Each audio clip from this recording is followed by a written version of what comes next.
Continuamos con más de Respuestas en 30 minutos. Muchas gracias por permanecer con nosotros. Un estudio científico llamado La ciencia detrás de la música analizó la relación que existe entre la música, el romance y la seducción y reveló que la música proporciona más placer que el sexo, las caricias y el mismo contacto físico. Para el estudio se entrevistaron a 2.000 hombres y mujeres de Gran Bretaña desde los 18 a los 91 años de edad y se encontraron datos sorprendentes. Se encontró que los hombres están dispuestos a modificar sus gustos musicales con tal de tener un mayor éxito a la hora de tener sus relaciones sexuales. El 40% de los encuestados aseguran que la música que suena de fondo en una situación íntima los excita más que las caricias o incluso el contacto con su pareja. Incluso 1 de cada 3 participantes sostiene que algunas canciones los excitan tanto que tienen la capacidad de reemplazar el placer sexual. Diversos estudios han demostrado que la música durante el acto sexual determina el ritmo y el comportamiento sexual, aumenta el placer, libera tensiones y ayuda a tener más libertad sexual.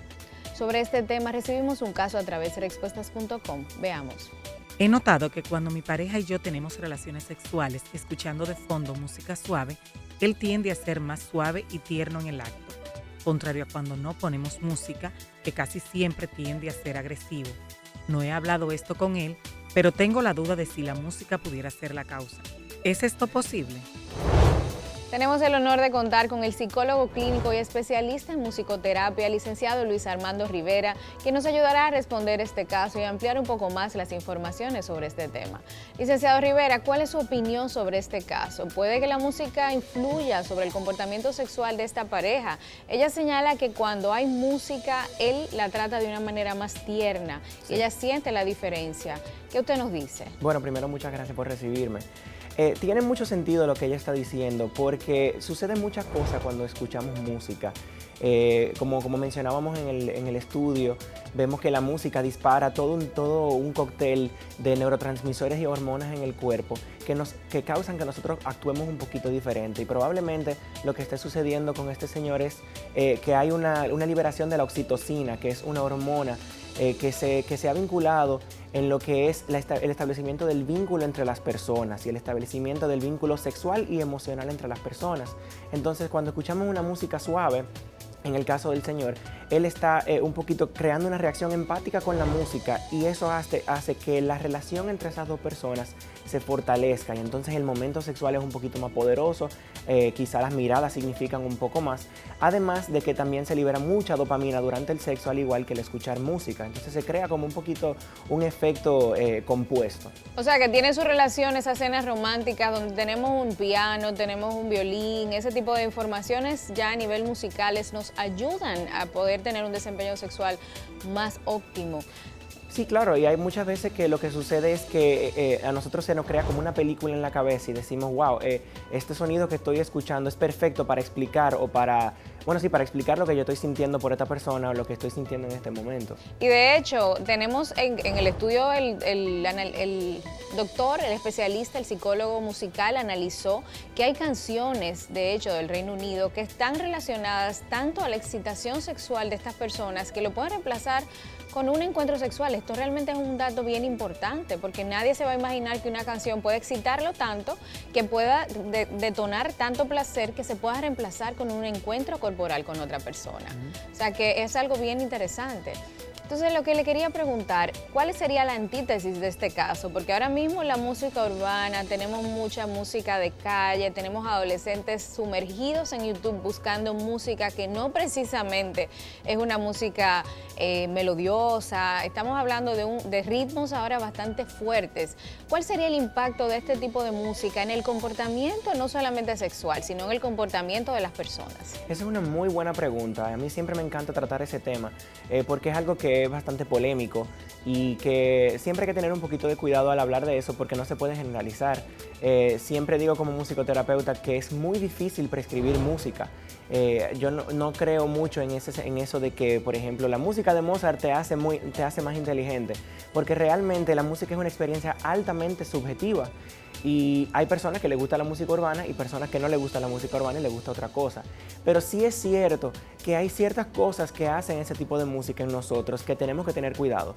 que los temas que se tratan en la música urbana suelen ser temas de que yo soy más malo que tú, o que tengo violencia, o que tengo más mujeres que tú, o tratar a la mujer como un objeto. Y si bien eso no quiere decir que porque yo escucho esa música yo creo en eso o esas son mis actitudes, sí es cierto que me desensibiliza un poquito. Sí es cierto que cuando tenemos jóvenes escuchando esa música, hay un vínculo en la edad en la que comienzan a tener relaciones sexuales. Si tienen mucho tiempo conversando sobre las relaciones sexuales, se convierte en algo normal. Es como cuando uno se muda a un país nuevo que se encuentra con muchas culturas diferentes a la de uno, que uno eventualmente se adapta. Y con la música pasa lo mismo. Hay rasgos de la personalidad de la persona que no necesariamente se definen por la música, pero sí tienen en común. Por ejemplo, hay estudios en Estados Unidos que dicen que las personas que escuchan la música country suelen ser personas un poquito más conservadoras que otras, y que las personas que escuchan música clásica tienden a no tener tanto sexo como las personas que escuchan quizá el pop. Hay también correlación con el autoestima y el tipo de música, pero no necesariamente es generalizado. Igual que como ciertas personas escuchan un tipo de música en el gimnasio que otra persona no podría escuchar, pues entonces lo mismo sucede con la música en general. Lo que pasa es que hay una teoría de, por ejemplo, lo que trabajamos con educación sexual y tenemos un contacto directo con adolescentes diariamente, nos damos cuenta cómo la música le promueve un encuentro sexual, aunque no sea un coito per se, pero claro, sí a los juegos sexuales, y sobre todo la música que exhibe mucho el cuerpo, que mueve mucho la parte de los detonantes sexuales que tenemos ahora mismo en la música urbana. Algo muy interesante sobre eso es el ritmo que se le suele poner a esa música. Una cosa que sucede con nosotros y el ritmo es que nuestros cerebros están hechos para responder a los ritmos. Por eso cuando uno está escuchando la música es muy difícil que uno no mueva el pie al ritmo de la canción. Entonces los ritmos que se exhiben en ese tipo de música suelen ser ritmos que te incitan a movimientos sexuales, y por eso la gente lo baila como lo baila. Exacto. No necesariamente quiere decir que, bueno, entonces porque yo escucho esa música voy a tener sexo temprano, pero sí influye, porque estamos exponiéndonos a unos estímulos que normalizan ese tema. O sea, si bien es cierto que hace unos 20 años, 30 años, ese tema no se hablaba de la manera en que se habla ahora es muy normal escuchar a adolescentes temprano hablar del sexo, incluso sin saber mucho de eso. Entonces se convierte en algo tan normal que, bueno, ¿por qué yo no voy a hacer algo que tenga que ver con el sexo a los 14 años? El gran problema de esto es la falta de educación sexual, claro, en la familia que tenemos y en el sistema escolar. No es tanto la música, es que si tú tienes un adolescente oyéndote la chapa que vibra, pero está educado y tiene información sexual, la cosa cambia. El problema que tenemos es que hay una ausencia de una información bien formada del tema sexual. Pero en este caso, licenciado Rivera, quisiéramos saber cómo nosotros podemos psicoeducar a los adolescentes y a las mismas personas para que escuchen música que puedan beneficiar su salud, porque hay teorías que hablan de que la música sana, de que hay enfermos que, de hecho, ustedes me imagino que van a clínicas o hospitales donde hay personas enfermas. Háblenos un poquito de la terapia a nivel de salud con la música. Bueno, lo interesante de la música es cómo actúa en el cuerpo. La música es el único estímulo en el universo que activa el 99% del cerebro al mismo tiempo. O sea, activa la mayoría de las partes del cerebro al mismo tiempo, que quiere decir que tiene un potencial como estímulo tremendo para el trabajo en la rehabilitación, para el trabajo de los problemas emocionales. Y esto se debe a que la música va directamente al sistema límbico, que es la parte de nuestro sistema en la cual están nuestras emociones, las memorias, las emociones primarias como el miedo, el dolor, el amor.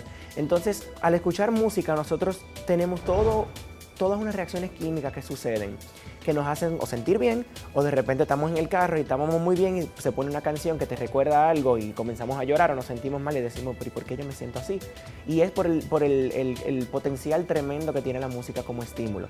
En la musicoterapia, pues una persona entrenada, un clínico, utiliza la musicoterapia para tratar diferentes objetivos y diferentes metas que puede tener el paciente. En el caso de quizá la musicoterapia médica, vemos musicoterapeutas que van a facilitar intervenciones musicales con personas que están en coma, o bien con los familiares que están alrededor de ellos para tratar un poquito la relación, para tratar un poco cómo están lidiando con el duelo de tener una persona en una situación así. Además de que la música regula nuestra frecuencia cardíaca, la respiración, la saturación de oxígeno incrementa, y todos los días vamos aprendiendo un poquito más sobre cómo la música actúa en nosotros. Hay una diferencia muy clave entre utilizar la música como terapia y la musicoterapia.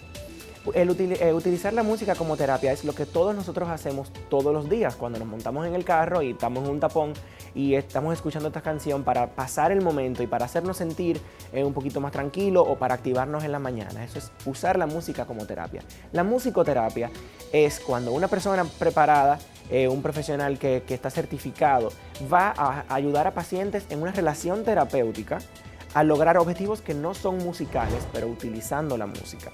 Esa es la diferencia clave. O sea que realmente tiene lógica. Hay personas que piden cuando mueren que en su funeral haya música. O sea, de alguna forma. Eso es muy interesante porque quizá cuando ya fallecieron, quizá el punto de tener la música en el funeral es más como para los familiares. Pero sí es cierto que a los musicoterapeutas en los hospitales en Estados Unidos y en Europa lo llaman en el momento de desconectar a un paciente, por varias razones. Porque hace que la experiencia de la muerte sea un poquito menos traumática.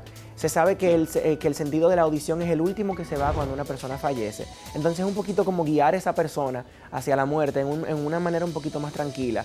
Y también a los familiares que los rodean es muy importante porque ese momento del fallecimiento puede ser bastante traumático. Exacto, o sea que realmente sí tiene un efecto, y sobre todo en las personas que están pasando por el dolor de la pérdida de una persona que amaron. De alguna manera es excelente y súper amplio este tema. Agradecemos muchísimo, licenciado Rivera, que haya venido al programa a ayudarnos con este tema. Apreciamos mucho su tiempo. Muchas gracias. Las herramientas y elementos que activan y mejoran nuestro desempeño sexual son inimaginables. Y como vimos, la música es una de ellas. Y aunque los resultados del estudio que analizamos se mencionaron algunas de las canciones más exitosas del Reino Unido como excelentes afrodisíacos, se cree que sucede lo mismo con la música en los Estados Unidos y en otros países del mundo. Lo importante de esto es que tenemos la capacidad de crear nuestro propio ambiente sexual y de buscar el tipo de música que nos podría ayudar a relajarnos y a disfrutar de un encuentro placentero e inolvidable. Llegamos al final del programa, pero no me puedo ir sin recomendarles nuestra revista Respuestas, que tiene un tema principal buenísimo: cuando una relación termina, cómo se supera, pero que además tiene otros temas para padres, como el que explica a los niños el tema de la homosexualidad. Además tiene temas para hombres, como el que aclara si un hombre puede sangrar en la primera relación sexual, y temas para mujeres, como el que explica cómo se toman las pastillas anticonceptivas y qué hacer si se olvida tomarlas. Por lo que les invitamos a que se suscriban o a que pidan un delivery, y le enviamos la revista a cualquier parte del país. También pueden hacerlo a través de nuestra página web respuestas.com o llamando en horario de oficina al teléfono 809-685-4962. Estuvo con ustedes Elaine Félix, aquí en NCDN.